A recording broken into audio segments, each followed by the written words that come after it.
আসসালামু আলাইকুম। বাংলাদেশ আন্ডার 19 দল এই মুহূর্তে ইন্ডিয়াতে অবস্থান করছে এবং সাফ আন্ডার 19 ফুটবল টুর্নামেন্টে তারা অংশগ্রহণ করেছে এবং এই দলের কোচ গোলাম রব্বানী ছোটন এবং এই ছোটনকে নিয়ে এই দলটাকে নিয়ে অনেক বেশি সমালোচনা হচ্ছে। এখন সমালোচনা কেন হচ্ছে সেটা আমি একটু পরে এক্সপ্লেন করছি। তার আগে আমি আপনাদেরকে বলে রাখি, নিজেদের প্রথম ম্যাচে বাংলাদেশ মালদ্বীপের বিপক্ষে 2-0 গোল ব্যবধানে এগিয়ে থেকেও ম্যাচটা তারা ড্র করেছে।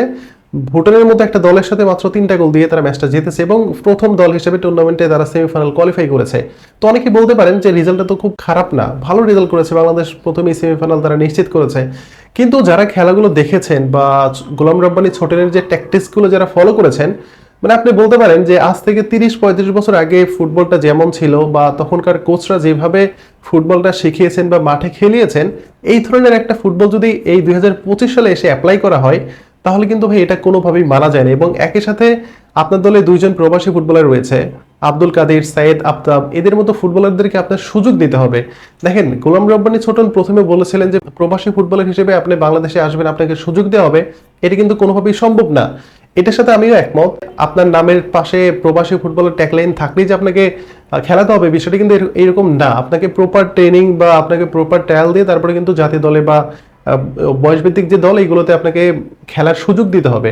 এবং তারা তো প্রপার ট্রায়াল ট্রেনিং সবকিছু করে তো তারা দলে জায়গা পেয়েছে। এখন প্রথম ম্যাচ যেটা মালদ্বীপের বিপক্ষে, সেই ম্যাচে বাংলাদেশ 2-0 গোল ব্যবধানে এগিয়ে ছিল। এরপরে আব্দুল কাদেরকে নামানো হলো এবং আব্দুল কাদেরকে মানে খুবই আশ্চর্যজনকভাবে 20 মিনিটের মাথায় তাকে আবার উঠিয়ে নেওয়া হলো। এবং এই সিদ্ধান্তটা হচ্ছে তিনি নিজে অবাক হয়েছেন যে এখন কেন তাকে আবার উঠিয়ে নেওয়া হচ্ছে। এবং গোলাম রব্বানী ছোটন তিনি প্রথম থেকে একটা কথা বলে এসেছেন যে প্রবাসী ফুটবলের চাইতেও আমাদের দেশের ফুটবলাররা অনেক বেশি ভালো এবং অনেক বেশি কোয়ালিটিফুল ফুটবলার। আমার প্রশ্ন হচ্ছে যে দেশি ফুটবলাররা যদি এত কোয়ালিটি সম্পন্ন ফুটবলার হয়ে থাকে, তাহলে এই যে বিগত 15 থেকে 20টা বছর বাংলাদেশ ফুটবলে তারা কি কন্ট্রিবিউশন করেছে? কোনো কন্ট্রিবিউশন আছে? সাব চ্যাম্পিয়নশিপে তারা হচ্ছে গ্রুপ পর্ব থেকে বিদায় নেয়, সেমিফাইনাল খেলতে পারে না।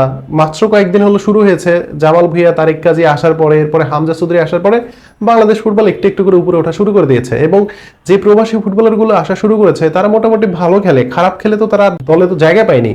এবং এই দেখেন, মালদ্বীপের বিপক্ষে ম্যাচটাতে আমরা 2-0 গোল ব্যবধানে এগিয়ে থাকলাম এবং এই ম্যাচে আমি আব্দুল কাদেরকে নামিয়েও দিলাম, কিন্তু তাকে 20 মিনিটের মাথায় উঠিয়ে নিলাম এবং বাংলাদেশ দল 2 গোলে ড্র করে ফেললো। এই ফলাফলটা কেন হয়েছে জানেন? প্রথমত হচ্ছে যে গোলাম রব্বানী ছোটন আজ থেকে 20-25 বছর আগে কোচরা যেভাবে দলকে কোচিং করিয়েছেন বা কোচিং করান, ওই একটা ট্যাকটিক্স তিনি ফলো করেন। এবং যখন তিনি লিডে থাকেন তখন দলকে কোনো সময়ের জন্য প্রেস করে খেলা বা একটু হাইলাইন ডিফেন্স খেলা বা ওই রকমের আক্রমণ করা, সেটা তিনি কখনোই করতে দেন না। কোনো প্লেয়ার যদি উপরে ওঠে তাহলে মাঠের ভিতরে চিল্লাচিল্লি, তো এটা তো আসি। যারা ফুটবল খেলাটা দেখেছেন বা ম্যাচ দুইটা দেখেছেন তারা নিঃসন্দেহে এই গোলাম রব্বানী ছোটনের চিল্লাপাল্লা আপনারা শুনেছেন যে কোনো প্লেয়ার যদি উপরে উঠতে নেয় তখন তাকে ওইভাবে উঠতে দেওয়া হয় না, তাকে চিল্লাপাল্লা করে নিচে নামিয়ে নিয়ে আসা হয়। এই সেম কাজটা তিনি হচ্ছে ভুটানের বিপক্ষেও করেছে। ভুটানের ফুটবলার বাংলাদেশের ফুটবলের মধ্যে কিন্তু রাইট নাও আকাশ পাতাল পার্থক্য। এবং ভুটানের চাইতে কিন্তু আমাদের কোয়ালিটিফুল ফুটবলার রয়েছে এবং ম্যাচে কিন্তু আমরা ডমিনেট করেছি। ফার্স্ট হাফে আমরা 2-0 গোল ব্যবধানে এগিয়ে গিয়েছি। এবং এই সময় গোলাম রব্বানী ছোটন যদি চাইতেন তাহলে প্রবাসী ফুটবলারদেরকে কিন্তু তিনি নামিয়ে দিতে পারতেন বা একটু দেখতে পারতেন যে অ্যাকচুয়ালি তারা কতটুকু ভালো ফুটবল খেলে। আপনি তো সেমিফাইনাল যখন ইন্ডিয়াকে পাবেন বা নেপালকে পাবেন, ওই সব গুরুত্বপূর্ণ ম্যাচে তো আপনি এক্সপেরিমেন্ট করতে পারবেন না। আপনি ভুটানের বিপক্ষে 2-0 গোল ব্যবধানে এগিয়ে আছেন, আপনার উচিত ছিল এই মুহূর্তে এক্সপেরিমেন্ট করা, ব্রেঞ্চে যারা আছে তাদের শক্তিটা পরীক্ষা করা বা যে প্রবাসী ফুটবলার 2জন রয়েছে তাদেরকে মাঠে নামিয়ে দেওয়া। সেটা তো তিনি করেননি। দ্বিতীয়ত হচ্ছে সেকেন্ড হাফে এসে বাংলাদেশ মাত্র একটা গোল দিতে পেরেছে, সেটা একদম শেষ পর্যায়ে গিয়ে। এই কাজগুলো কেন হয়েছে? গোলাম রব্বানী ছোটনকে নিয়ে কিন্তু অনেক ধরনের সমালোচনা আছে। এই যে মেয়েদের ফুটবলে যে বিদ্রোহটা চলছে, মেয়ে ফুটবলারদেরকে তিনি যে উস্কে দিয়েছেন, এটি কিন্তু ওপেন সিক্রেট, সবাই জানে এটা। তারপরেও কিন্তু তাকে হচ্ছে ছেলেদের দলের কোচ হিসেবে তাকে নিয়োগ দেওয়া হয়েছে। এখন অনেকে প্রশ্ন তুলতে পারেন যে গোলাম রব্বানী ছোটন তিনি তো মেয়েদের ফুটবলে অনেক বেশি সাকসেসফুল, অনেক ভালো করেছেন, অনেক কিছু করেছেন। আমরাও এটা স্বীকার করি যে তিনি অনেকগুলো ট্রফি জিতেছেন, বয়সভিত্তিক একদম আন্ডার 14 থেকে শুরু করে সাব চ্যাম্পিয়নশিপ পর্যন্ত সবগুলো টুর্নামেন্টে তিনি জিতেছেন। এখন তার যে খেলার যে ট্যাকটিক্স এবং মেয়েদের খেলার ট্যাকটিক্স আর ছেলেদের খেলার ট্যাকটিক্স কিন্তু পুরোটাই আলাদা। যদিও ইউরোপ কান্ট্রিতে এখন ছেলেদের ট্যাকটিক্স আর মেয়েদের ট্যাকটিক্সে কিন্তু কোনো ধরনের তফাৎ নাই, বাট আপনি যদি উপমহাদেশে আসেন তাহলে হয়তো এখানে একটু হলে পরিবর্তন আছে বা একটু চেঞ্জেস আছে। বাট আপনি যদি মেয়েদের খেলার ট্যাকটিক্সটা যদি আপনি ছেলেদের খেলায় অ্যাপ্লাই করেন তাহলে তো ভাই এটা আসলে বাংলাদেশ ফুটবল তো এগিয়ে যাবে না। আপনার পাইপলাইন কই থেকে তৈরি হবে? আন্ডার 17, আন্ডার 19 বা আন্ডার 23 এইসব দল থেকে তো পাইপলাইনটা শক্তিশালী হবে। আপনার দলে অনেক ভালো কোয়ালিটি সম্পন্ন প্লেয়ার আছে, এরা কিন্তু দুর্দান্ত প্লেয়ার, যেমন মোর্শেদ আলী, তিনি দুর্দান্ত একজন প্লেয়ার। এখন তাকে যদি প্রপারলি সুযোগ দেয়া না হয়, তিনি যদি বললে উপরে উঠতে পারেন, গোল দিতে পারেন, এবং একটা প্লেয়ার যখন গোল করবে তখন তার কনফিডেন্স লেভেলটা কিন্তু অনেক হাই থাকবে এবং তিনি মাঠের ভিতরে অনেক বেশি ফ্লুইডলি খেলতে পারবে। কিন্তু এই কাজটা যদি আমাদের প্রধান কোচ, মানে ওই আন্ডার-19 দলের প্রধান কোচ গোলাম রব্বানী ছোটন, তিনি যদি না চান, তিনি যদি এটা মনে করেন আমরা তো 2 গোল দিয়ে লিডে আসি, সো আমাদের আক্রমণে যাওয়ার দরকার নেই, আমরা ডিফেন্ড করে যাব, ভাই এই কাজটা যদি নেক্সট ম্যাচেও করতে থাকে, আমি জানি, আমি শিওর যে তিনি নেক্সট ম্যাচেও এই একটা ট্যাকটিক্স ফলো করে তিনি খেলাবেন, যে একটা অথবা 2টা গোল দিয়ে তিনি হচ্ছে ডিফেন্সে চলে আসবেন এবং তিনি অপোনেন্টকে অনেক বেশি স্পেস দিয়ে ফেলবেন। এই কাজটা যদি করে, আমি শিওর যে বাংলাদেশ সেমিফাইনাল পার হইতে পারবে না। আমরা ভুটানের বিপক্ষে যেভাবে ফুটবল খেলেছি, এখান থেকে আমি অন্তত এটি বিশ্বাস করি যে 5 থেকে 6টা গোল দেওয়ার ক্যাপাবিলিটি আমাদের প্লেয়ারদের মধ্যে আছে।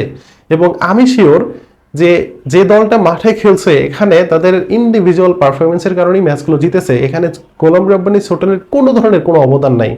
আপনি গোলাম রব্বানী ছোটনের যে চিল্লাপাল্লাগুলো দেখছেন, এগুলো কোনো কিছুই না, তার মধ্যে কোচ হওয়ার কোনো ন্যূনতম কোয়ালিটিটা নেই। এবং এর আগেও তিনি ছেলেদের কোচ হয়েছিলেন এবং সেখানেও ভরাডুবি, মানে একদম পুরোটা ভরাডুবি, আন্ডার-19 অথবা আন্ডার-17 দলের কোচ হিসেবে তাকে নিয়োগ দেওয়া হয়েছিল, সেখানে তিনি একটা ম্যাচ জিততে পারেনি, তাকে সেখান থেকে বাদ দেওয়া, আবার মেয়েদের ওখানে ফেরত দেওয়া হলো, তারপরে দলটা কিন্তু মোটামুটি ভালো করেছে। আপনি যদি এই দলটা মারফুল হক বা সাইফুল বারী টিটু অথবা মেয়েদের দলের যে বর্তমান হেড কোচ, তাকে যদি আপনি দিতেন, বিশ্বাস করেন এই টুর্নামেন্টে বাংলাদেশ দলের সামনে কেউ দাঁড়াতেই পারতো না এবং বাংলাদেশ দল ডমিনেট করে ম্যাচগুলো জিততো। কিন্তু ওই যে আমি বললাম যে গোলাম রব্বানী ছোটনের মধ্যে কি পেয়েছে আমি জানি না, কারণ আপনার দেশের পাইপলাইন যদি আপনি শক্ত করতে চান, তাহলে আপনাকে ওই লেভেলের কোচের হাতে কিন্তু দলটাকে দিতে হবে। হয়তো এইসব ছেলেপেলে হয়তো আজ থেকে 2 বছর বা 3 বছর পরে তারা জাতীয় দলকে প্রতিনিধিত্ব করবে, কিন্তু এই যে একটা ভুলভাল ট্যাকটিক্সের মাধ্যমে তারা খেলা শিখছে, যে আপনি 2 গোল বা 1 গোল দেওয়ার পরে আপনাকে ডিফেন্সে আসতে হবে, ডিফেন্স করতে হবে, আপনাকে হচ্ছে অ্যাটাকে যাওয়ার কোনো সুযোগ দিবে না, এইসব কাজ যদি কন্টিনিউয়াসলি হতে থাকে, তাহলে দেখবেন যে বাংলাদেশ ফুটবলের যে একটা উন্নতির ছাপ, সেটা কিন্তু আস্তে আস্তে কমে যাবে। আমি গোলাম রব্বানী ছোটনকে আমি রেসপেক্টফুলি বলছি যে তার মেয়েদের ফুটবল নিয়ে তার অনেক সাফল্য রয়েছে। আমি তো আগেই বললাম যে আন্ডার-14 থেকে শুরু করে সাব চ্যাম্পিয়নশিপ পর্যন্ত প্রত্যেকটা টুর্নামেন্টে তিনি চ্যাম্পিয়ন হয়েছেন। কিন্তু মেয়েদের ফুটবল আর ছেলেদের ফুটবলের মধ্যে অনেক বেশি তফাৎ, সেটা হচ্ছে আমাদের উপমহাদেশে। এখন এই যে প্রবাসী ফুটবলারদেরকে তার একটা না নেওয়ার একটা যে মানে বাসনা, মনের বাসনা, এটা আমি মনের বাসনাই বলবো, কারণ তিনি দল ঘোষণার আগেও তিনি বলেছেন যে প্রবাসী ফুটবলারের হলি যে তাকে সুযোগ দিতে হবে এমনটা না, আমাদের দেশি ফুটবলার অনেক বেশি কোয়ালিটি সম্পূর্ণ, এটার সাথে সবাই একমত হবে।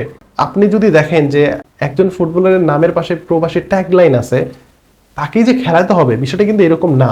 অবশ্যই তিনি পরীক্ষা দিয়ে, ট্রায়াল দিয়ে, সবকিছু মানে সবগুলো ধাপ পার করে তিনি জাতীয় দল অথবা বয়সভিত্তিক দলের সুযোগ পাবে। এবং এই যে এখানে আব্দুল কাদের, তারপর হচ্ছে সাইদ আফতাব, তারা কিন্তু সবগুলো ধাপ পার করে তারা কিন্তু এই দলে চান্স পেয়েছে, কিন্তু তাদেরকে সুযোগ তো দিতে হবে। এইসব প্লেয়ারদেরকে যদি আপনি সুযোগ না দেন, তাহলে টুর্নামেন্ট শেষে এইসব প্লেয়ার কি করবে জানেন? তাদের নিজ নিজ দেশে ফেরত যাবে, যাওয়ার পরে তারা চিন্তা করবে যে আমাদের ওইখানে গিয়ে তো কোনো লাভ নেই, আমরা তো ম্যাচ টাইম পাচ্ছি না, আমাদেরকে ওইভাবে মূল্যায়ন করা হচ্ছে না। সো এই যে একটা বৈষম্য তৈরি করা, একটা দলের মধ্যে বিভেদ তৈরি করা, এই কাজগুলো কিন্তু কোনোভাবে করা উচিত নয়। এবং গোলাম রব্বানী ছোটনের বিরুদ্ধে কিন্তু এই মুহূর্তে মেয়েদের ফুটবলকে উস্কে দেওয়ার পিছনে কিন্তু তার হাত সবচেয়ে বেশি, এটা কিন্তু সবাই জানে। কিন্তু এরপরেও তাকে একটা গুরুত্বপূর্ণ দায়িত্ব তাকে দেওয়া হয়েছে। আমি জানি না যে হয়তো সেমিফাইনালে বাংলাদেশ দল কাকে পাবে, নেপালকে পাবে নাকি ভারতকে পাবে, সেটা কিন্তু সবাই বলে দিবে। হয়তো 13 তারিখের পরে হয়তো সবকিছু নির্ধারণ হবে যে বাংলাদেশ দল আসলে কার সাথে খেলবে। যদি ইন্ডিয়ার বিপক্ষে পড়ে, আমি শিওর যে বাংলাদেশ 4 থেকে 5টা গোল খাবে। আমি এই দলটাকে নিয়ে অনেক বেশি আশাবাদী ছিলাম, কিন্তু কোচ যাকে কোচ হিসেবে নিয়োগ দেওয়া হয়েছে, তাই তাকে নিয়ে আমি মোটেও আশাবাদী না। যদি নেপালের সাথেও ম্যাচটা বাংলাদেশ খেলে, সেখানেও কিন্তু আমাদের অনেক বড় একটা পরীক্ষা দিতে হবে। সো বাংলাদেশ ফুটবল ফেডারেশন এখন যেভাবে চলছে, তাওই দলের নেতৃত্বে বাংলাদেশ ফুটবল যেভাবে এগিয়ে যাচ্ছে, সেই ধারা যদি বজায় রাখতে হয়, তাহলে ভালো মানের কোচকে এইরকম ইউথ টিমের কোচ হিসেবে নিয়োগ দিতে হবে। আপনি আলতু ফালতু কোচকে যদি নিয়োগ দেন, তাহলে এখান থেকে কিন্তু পাইপলাইন সেটা কিন্তু একদমই শক্তিশালী হবে না। কারণ আপনি যদি ওই দেখেন যে গোলাম রব্বানী ছোটের মতো কোচকে যদি আপনি দলের কোচ হিসেবে নির্বাচন করেন, কিন্তু ভাই ডিফেন্সিভ মাইন্ডের প্লেয়ার, তিনি তো ডিফেন্সিভ মাইন্ডের একজন কোচ, তো তাকে দিয়ে আপনি কি করবেন? এখন 2025 সাল, এখন কি ডিফেন্সিভ মাইন্ডে কি ফুটবল খেলে? আপনি গোল যত বেশি দিতে পারবেন, প্লেয়ারদের মধ্যে কনফিডেন্স তত বেশি বাড়বে। সো এই ধরনের কনফিডেন্সকে যদি আপনি একদম ডাউন করে দেন বা ব্রেক করে দেন, তাহলে কিন্তু ভাই এটা কোনোভাবে মানা যায় না। সো এই যে আলোচনাটা করলাম, আপনাদের যদি ভালো লাগে অবশ্যই আপনাদের মতামত আমি আশা করছি, এবং যদি এই আলোচনা ভালো লাগে অবশ্যই চ্যানেলটিকে সাবস্ক্রাইব করবেন। ধন্যবাদ সবাইকে।